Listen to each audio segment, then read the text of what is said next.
Okay guys, welcome back. We are ready for the last pieces here. And excuse me here, the helper is shaking the camera.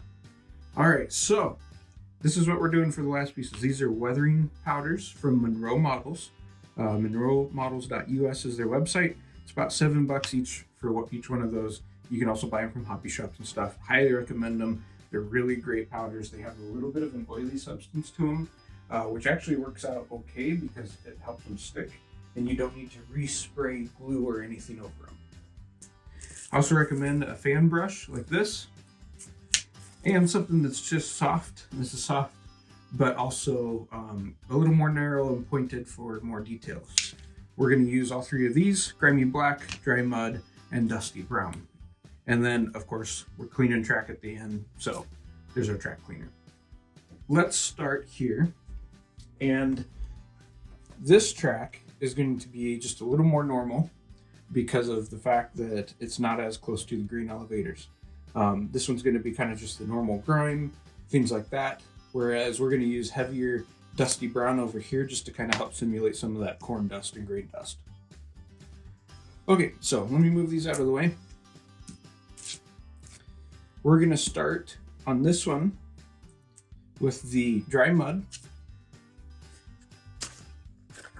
This is what it looks like.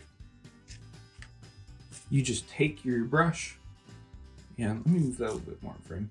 Take your brush, you dip it in there, kind of shake it a little bit, and then very gently just run it across and up and down your ties like this. And you'll see it start to fill in color here in between.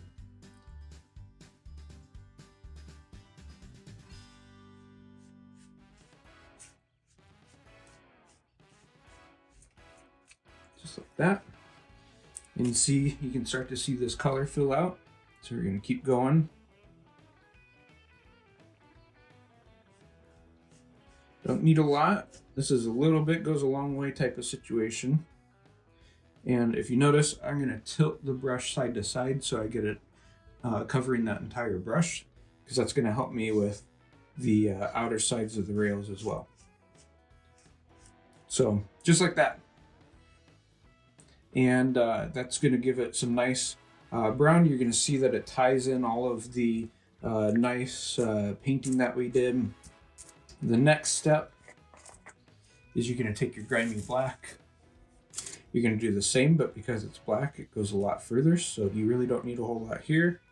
And you're just going to kind of quick, gentle, right down the middle like this.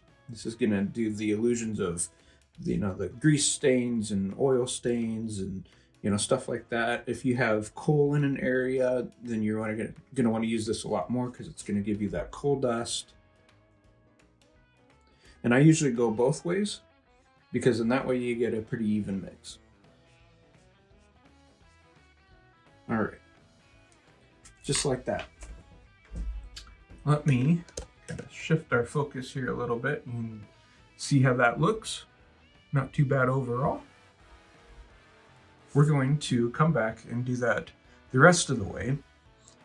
The differences that we're going to do, like I said, with this being a lot more gravel, we're probably going to use a lot more of the dry mud first, and then we'll put the dusty brown on over there as well, just to try and help kind of simulate that grain dust. So let me get into some of that. I'm going to finish this track. We'll come back and I'll start showing you the farther tracks in just a minute. Okay guys, same thing as before. We're going to layer. This time though, we're going to do a little different order. So here's our dry mud.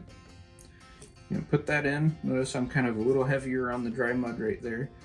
And you can also, as you go in, you can also kind of tap. So your first time in, tap in a couple spots. It'll kind of help drop off some of that weathering powders. And then when you brush over it, it kind of gives you the lines.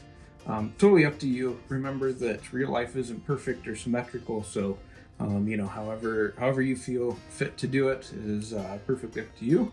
And then also, because there are some cars around this, we're going to use the side of our brush and kind of do this. And this will kind of help create that illusion of more mud traffic and vehicle traffic and stuff like that. So we're going to get through that.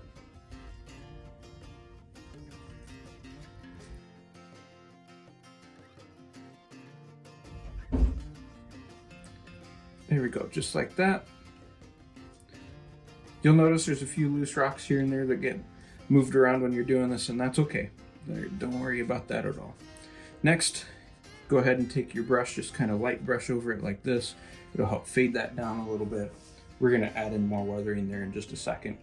But anyway, so using the dry mud, because of this being gravel on both sides, you're gonna have a little bit more of that mud dust.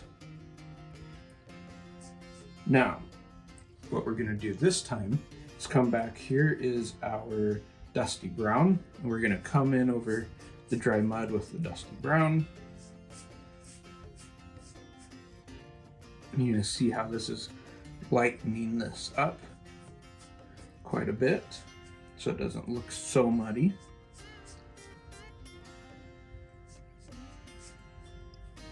Just like that. Same thing again here. We're gonna just kind of light tap and brush. There you go. Do a bit more in the middle. And now we're gonna come in and do our blacks. So really nice and gentle on the blacks. Turn the brush sideways and give us some nice darker streaking down the middle of the ties. We're gonna do the same right there. And just like that. Now you have this very nice weathered looking track right here. Looks convincing, looks like it's been a siding. It's not as, or it's a little more dirty than the main line, which is kind of the look that we're going for, because mainline traffic, you can have a lot more wind and vibrations that help kind of clean the ties off, you know, things like that. Whereas here you have a lot more cars that just sit. And so as they sit, then obviously more stuff is gonna accumulate, more dust, more dirt, things like that. On the main line, I would highly recommend, let me zoom back out here, we'll look down at the main line here. You can kind of see the difference, but I would recommend very, very light weathering powders on this, a little more heavy on the black, as you can kind of see down in the middle of the ties here. The reason is all your grease is still continuing to drip, but like I said, like all that wind and stuff from your trains moving is actually going to help kind of keep that a little clean. Let me finish these tracks, and we'll be back with the very final step before you move back in. One thing I forgot to mention is you can use the smaller brush here if you have some very specific areas you want to hit, like this, or if you want to do some more specific black streaking, you know, in between the ties. Gives you just a little bit more precision control, but that's totally up to you on how you want to do that. This will put things on a little more direct, a little more right in the middle of where you want it, things like that. But otherwise, we're pretty decent over here, I would say. I think we've kind of finished off what we were doing. The last two steps here, if you have a vacuum, or last few steps, I should say, if you have a vacuum, I recommend using that. Because the track is glued down, you can see I was using these to hold my track in place. These are bent paper clips. I'm just gonna go ahead and pull them out. That way you don't see them in the rails when when you're looking around at the layout, things like that. I'll have to grab something for that one. But yeah, next step here is if you have a mini vac of some sort, go ahead and use it. You can find these at different places. This just kind of helps suck up any of those extra rocks. You don't want anything that's going to cause problems with your locomotives. Things like that. Plus this makes it so that you can reuse them if you need to. Just like that. And then that works out because then there's a bunch of static grass we can reuse and stuff like that. All right, and the very last step, before I do that, put the lids back on here. Oops, wrong lid.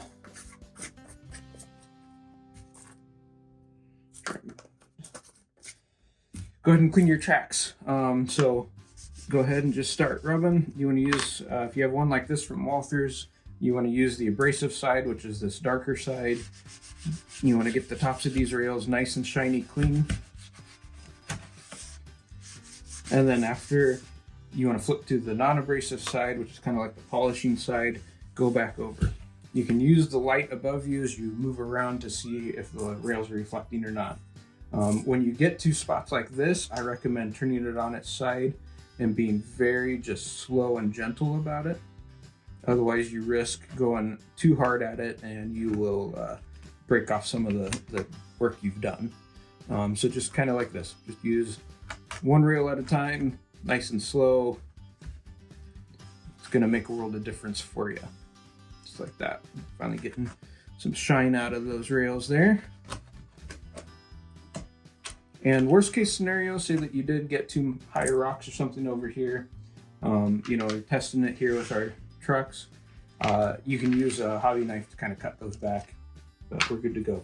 Let me finish cleaning the track. We'll be right back. Okay guys, and just like that, buildings are back in place. Looks pretty decent. We'll use some scenery and some other things like that to kind of hide the edges here so it doesn't look like it's just sitting on top of stuff. But we'll worry about that future video. Probably some moss or some little plants or signs or debris or something. Yeah, looking overall pretty decent. I think we can go ahead and start moving train cars back in, and should look pretty good by the time we're done. Anyways, I hope you guys enjoyed this video. I hope that you learned some stuff from it. Some ways to do some of the things for yourself for your own layouts, and hope that you guys will follow and subscribe, and be sure to check out my Patreon. Thank you guys.